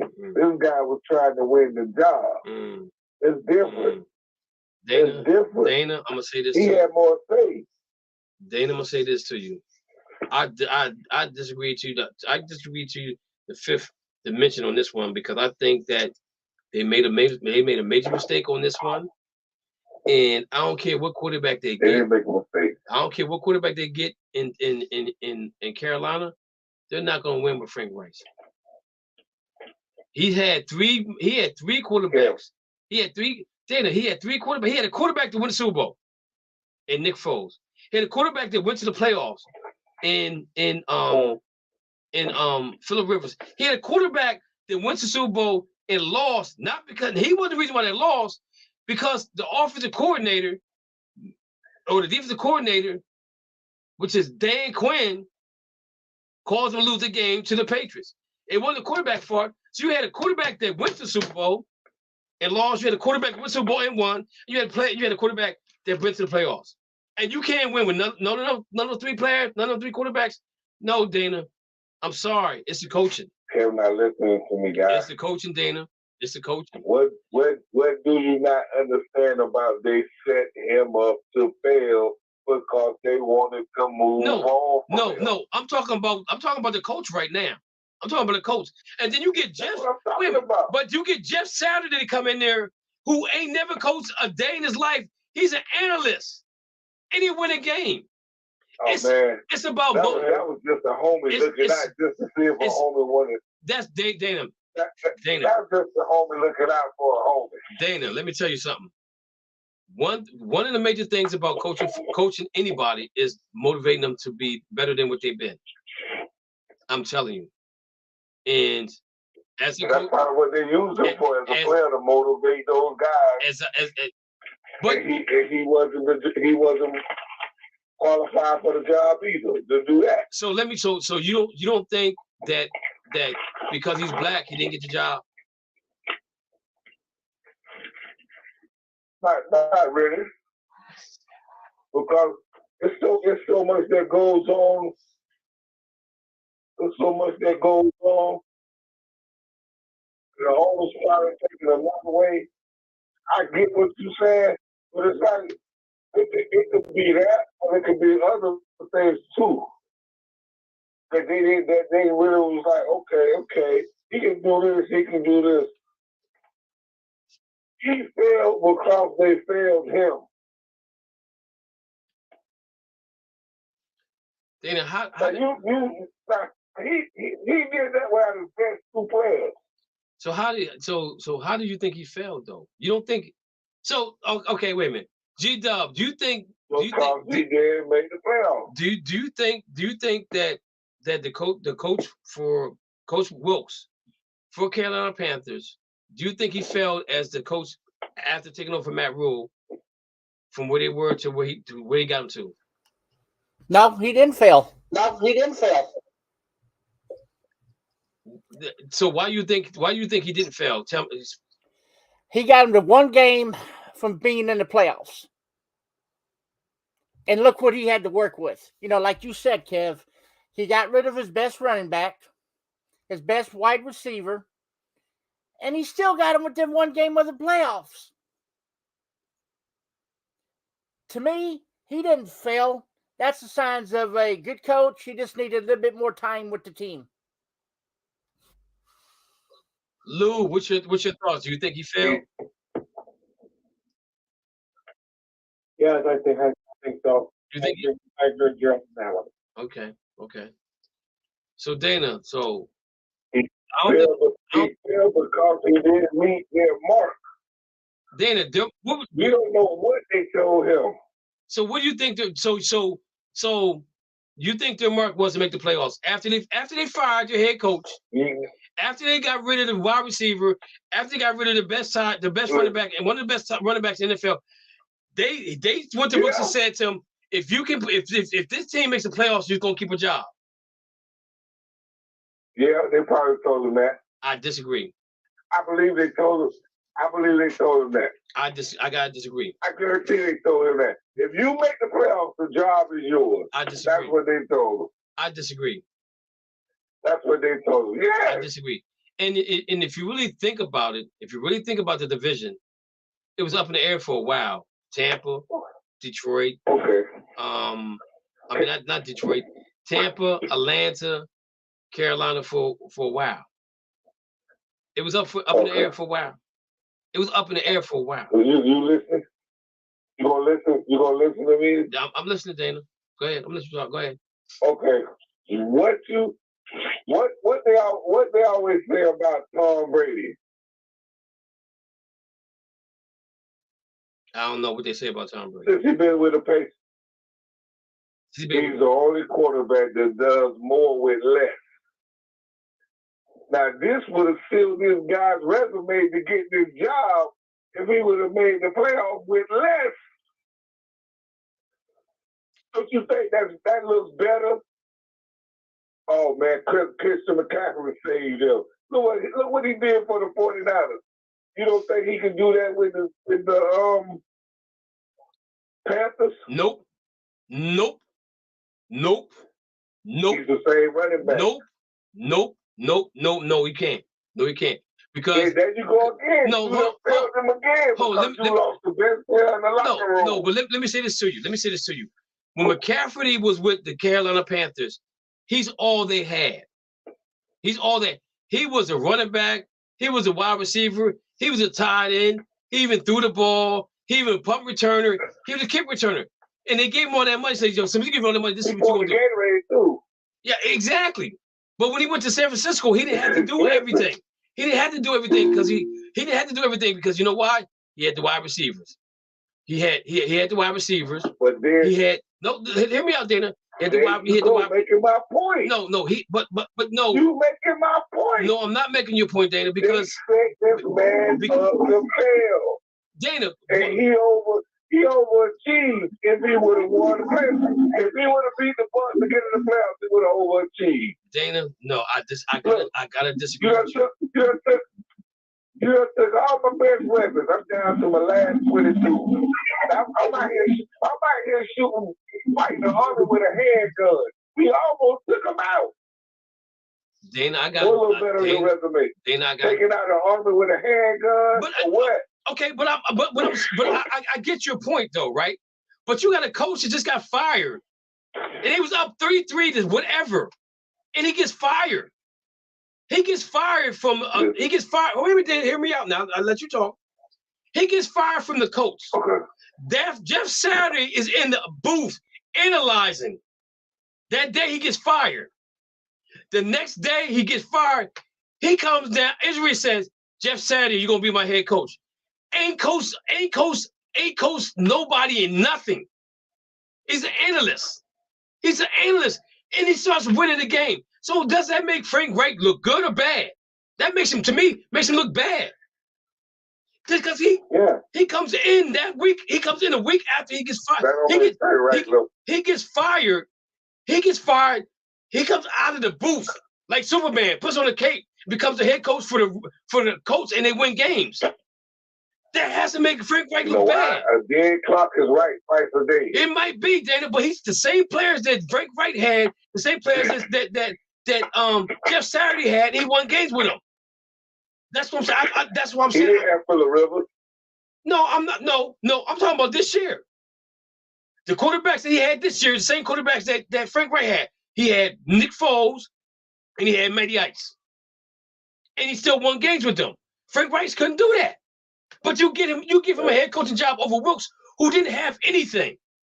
He one game away from making the playoffs, and you don't bring him back. Dana, his resume is better. He won Super Bowl, but he didn't win as a head coach. He won. Though. He didn't win as a head coach. He won. He was the quarterback whisperer to the quarterback that won the Super Bowl. That's my point exactly. So if you're the quarterback whisperer, you can't get Phillip Rivers to work for you. You can't get Nick Foles to work for you, and you can't get Matty Ice to work for you. Who can you get to work for you? Who's going to be the quarterback? Who's going to be the quarterback in Carolina that he's going to work with? What's the owner of the Panthers' name? I forgot. He's He missed. That's the mark he missed. We're not gonna hear all this. He's not Jerry Jones. He's not coming to the forefront to say what's what. He let what's known behind doors, behind closed doors. This is what I want you to do. You didn't cover what I wanted you to do, so I'm moving on. Dana, stop. You're right. It's not fair, but it's business. Dana, stop. Dana, stop. We need to find this guy and do an interview. Dana, we got to stop. I guarantee that's what they told him. Dana, stop. Dana, stop. I guarantee, Cal. Dana, stop. Please stop. I'm not buying that, Dana. I guarantee. Dana, I'm not buying that. I'm not gonna buy that. Because you want to be right. I don't want to be right. I don't want to be right. I don't want to be right, but I'm not gonna buy that. I don't want to be right. I'm not gonna buy that because I don't think that the owner is looking at it in that perspective, because now that team you have to rebuild that team all over again, all from scratch, because we don't know who's going to be the quarterback for Carolina Panthers next year. It's probably not going to be Sam Darnold because he's in his 5th year. They're not going to give him a big contract. So who's going to be the quarterback for that team? Who's going to be the quarterback for that team? So that's the whole thing. What I'm telling you. So who's going to be he missed the mark. Listen, he missed the mark. Okay. With his guys, he missed the mark. Now they let Frank Reich come in here. Now you get the shot for all this stuff. Oh man, We're gonna man, give we you had 2 to somebody. 3 years. We had somebody on the line. We're gonna give you 2 to 3 years, and you better get it done. I had somebody on the line I wanted to bring in, and he cut off. He fell off, man. I wish he could come back on. So okay, so now he gets a 4-year contract, and you're gonna give him 3 years to get it right. And he They're gonna give him 2 years. he got a 4-year contract. He got a 4-year contract with the Colts, and then get it right in 3. And you had a good running back up there. And you had a great defense up there. Come on, man, Dana. I'm sorry, I can't buy it. I can't buy that, Dana. How many times he made the playoffs with the Colts? With the Colts? They last year they was. Did he go to the NFC Championship game? No. Yeah. No, they he did. With Phillip Rivers, he went to the NFC Championship game. What year was that? What year? I forget. Phillip Rivers couldn't finish or something. Let me look this I up. remember that game like it was. I'll find it. I'm gonna get ready. But I think he went to the NFC Championship game. I'm getting ready. I don't remember that. I don't remember that right there.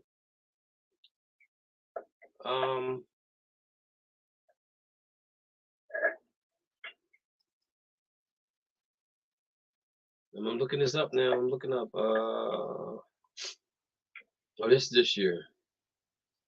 Let me do this. Playoff history. So Frank Wright was between what is 2000.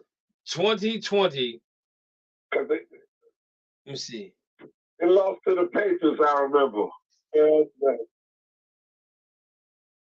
2020. They lost to Buffalo Bills. The Buffalo Bills? Oh. I think it's the Buffalo Bills, the Colts.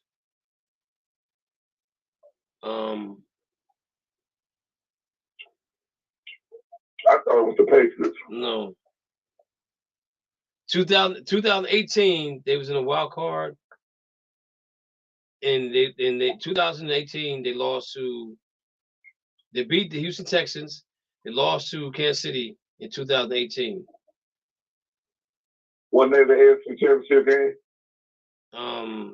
No, that's division. Oh, okay. They lost in the wild. They lost in the wild card game. So again, I don't know. So let's move on. Let's move on to Okay. Let's move on. Tomato. Yeah. Kill the one. Listen. No, I agree. I'm not disagreeing. I'm not disagreeing with what you're saying. I hear what you're saying, but I just think the opposite way of this, because if you have less and when you take things away, like if you're hungry and you got a plate full of food, you take half the food away and you still gonna be hungry because you ain't have all the food. So when you take less away, you're gonna get less. You're gonna get less. So if you think that, let me finish. If you think that they After you, my bad. I'm sorry. If you think that they told Wilkes, if you make the playoffs with that team he had, and let me see, okay, so let's look at this real quick. Carolina Panthers, 7-10. 7-10. They started off loss, win, loss, win. Week 5, let me see. 1, 2, 3, 4, 5, 6. 6. They was 1-6. Played Tampa Bay after he gets fired, and they win 21-3. They lose 2 more. They beat the Falcons. They lose to the Ravens. They lose to the Broncos. They beat Seattle. They lose to Steelers. They beat the Lions. They beat the Saints. They beat the Redskins. Lose to the Patriots, and beat Buffalo. They win that Patriots game. They end. But they was up in Foxborough, where it's nice and cold.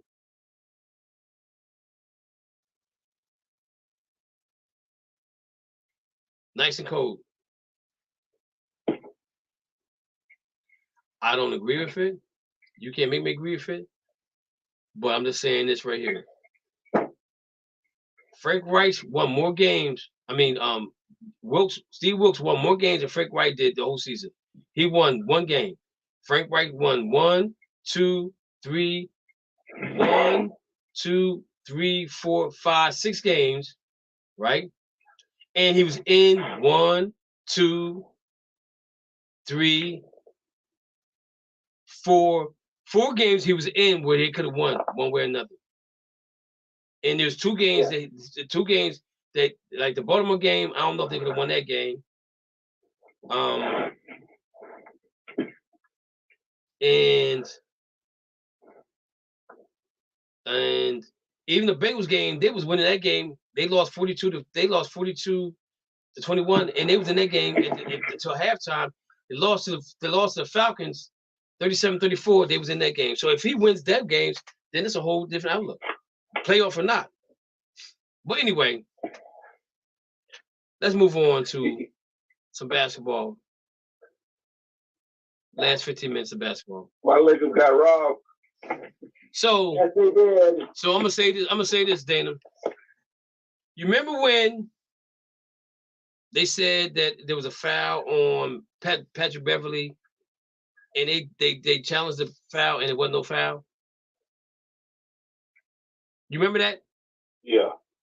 And the ball was in the Celtics. The Celtics got the rebound, but they get the ball to the Lakers. You remember that? Yeah, I remember that. Okay. What should have been a jump ball? So that's why they. Should have been a jump ball. Yeah. So that's what. So no, let me That's why they call that foul on LeBron. So now let me finish this. So then when the Celtics did the same thing with Brogdon, and Tatum has a rebound for the ball, it's supposed to be Boston ball, but it's a jump ball. So I look at it like this: a tit for a tat, a tap for a tick, a tick-tock, or whatever you want to call it, a mint for a mat, a dollar for a thought, a nickel for a kiss, a penny, what they say, a penny for your thought, a nickel for a kiss, a dime to call and tell you I love you. It went both ways because Boston should have had the ball. Boston should have had. Well, I don't understand why. There you go. I don't understand how it became a jump ball when Boston had got the ball. When they said it wasn't a foul, but when the Lakers did it, They had to bring an R&B hit. the Lakers got the ball when they called it against Boston. So it actually was a foul on Tatum, and they didn't call it. But it is what it is because he ain't the king no more. He might be the king. He ain't the king no more. But everybody don't look at the game. Yeah. So everybody don't look at it the same way as I do. Even though I'm a Celtic fan, I'm like, okay, so it wasn't a foul, but the Lakers get the ball. Yeah. But then when the Celtics get a foul, when Celtics get the ball, when Celtics call a foul, and it wasn't a foul, it's a jump ball. Now, how in the devil does that work? But they had Hey, believe my brother. it was the same score in overtime. It was the same score in overtime, but Jenny Brown took over. But anyway, we got about 15 minutes left. He was nervous that whole game.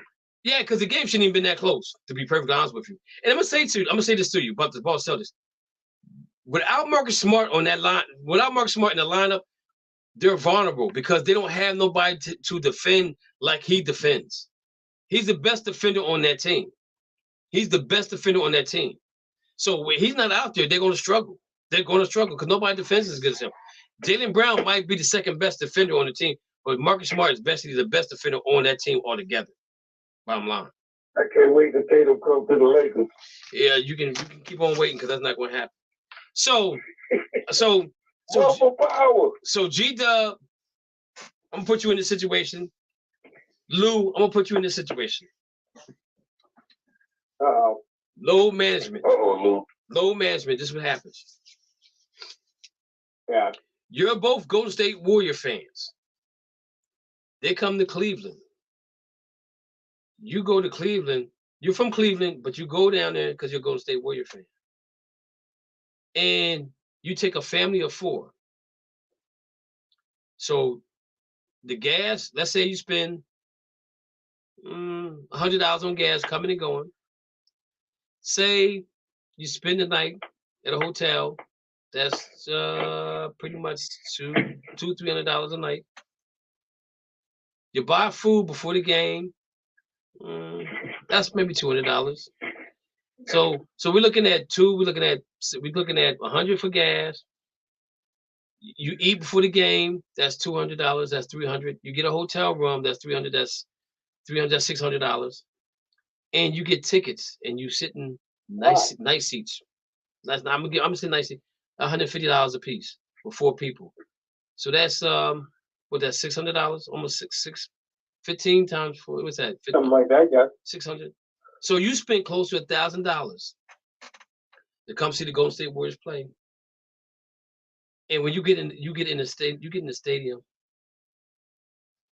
and you see Steph Curry in street clothes. You see Klay Thompson in street clothes. You see Draymond Green in street clothes. How do you feel? I know you can't cuss on here, but tell me, Lou, tell me, how do you feel if you see that? You spend all that money to come see these guys play. How do you feel, Lou? I'm like, I pay all this money and they're not playing. There's no Sixers with me. You know, we can see the stars play. They're not playing for every year. Like, no, come on. The thing is, I don't think, you know, we're going to cut the season. It's low, man. We'll be hearing those next 5 years. I mean, whatever happened to other players, and we didn't have this stuff. You know, I mean, these new popular NBA players, they're just spoiled. They think, you know, it's just too much for work. Everybody needs to cut the season. It should be baseball. Like 152 games, not counting preseason, but they're the ones that are low management. Okay. They're the ones that should be cut. G-Dub, well, I spent all this money, drove all this way to see Steph Curry play, see the Golden State Warriors and Steph Curry play, and he's in street clothes. I just got robbed. Nothing too that would come to my mind. Did he throw his mouth guard again? Was he hanging out with Tom Brady?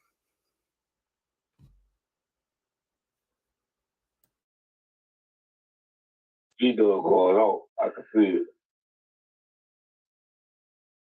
Dana, how you feeling? That's you.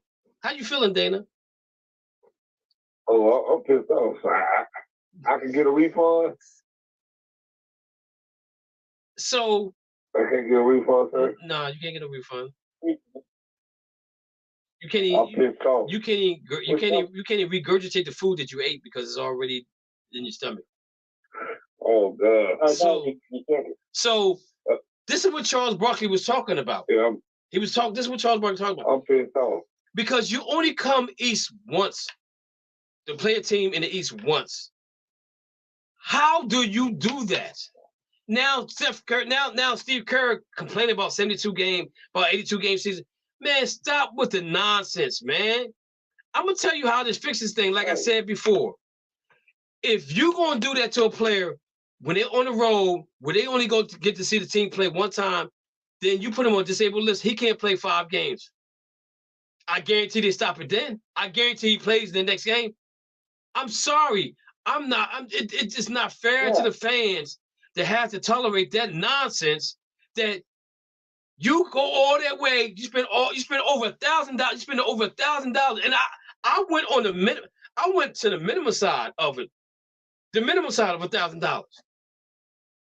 Okay? And you don't get to see Steph, Klay, Draymond.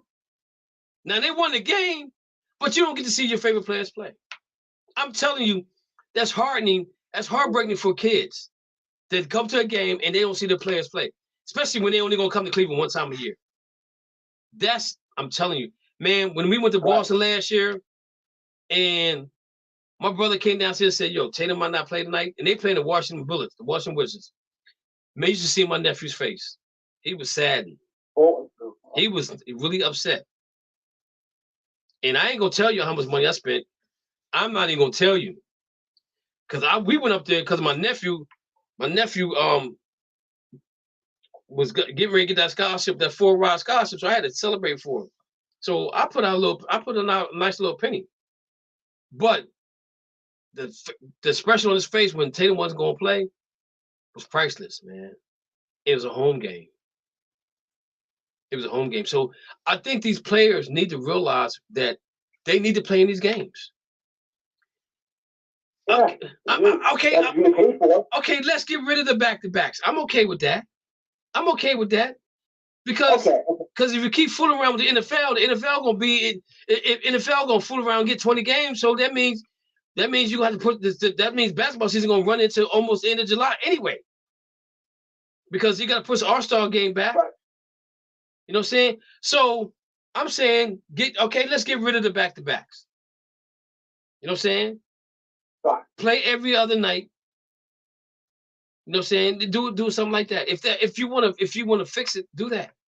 But again, if you go on a road trip like that, you got to play on the road because fans, when it comes to you play, people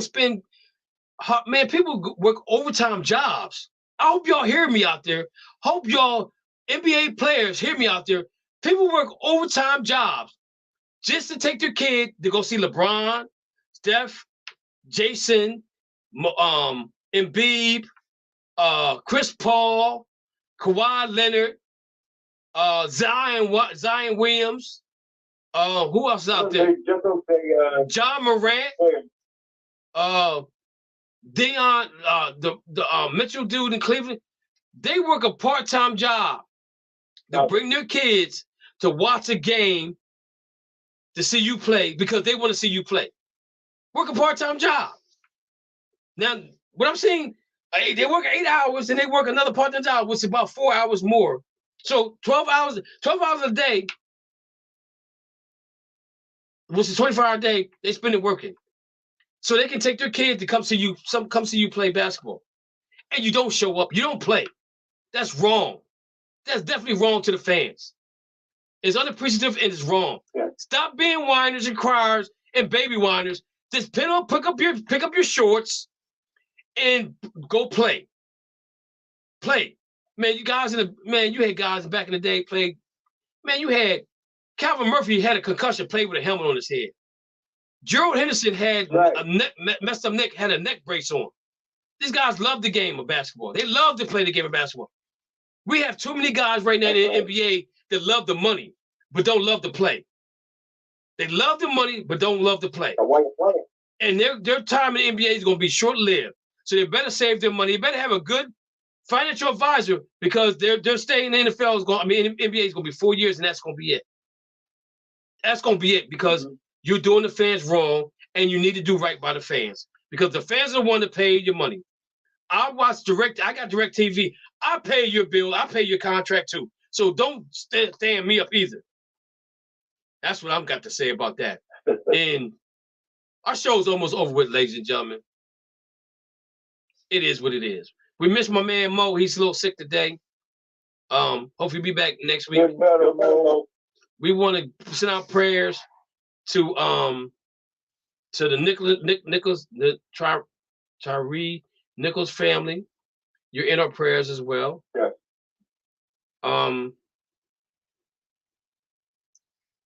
Who else? Somebody else out there. I can't remember who it was.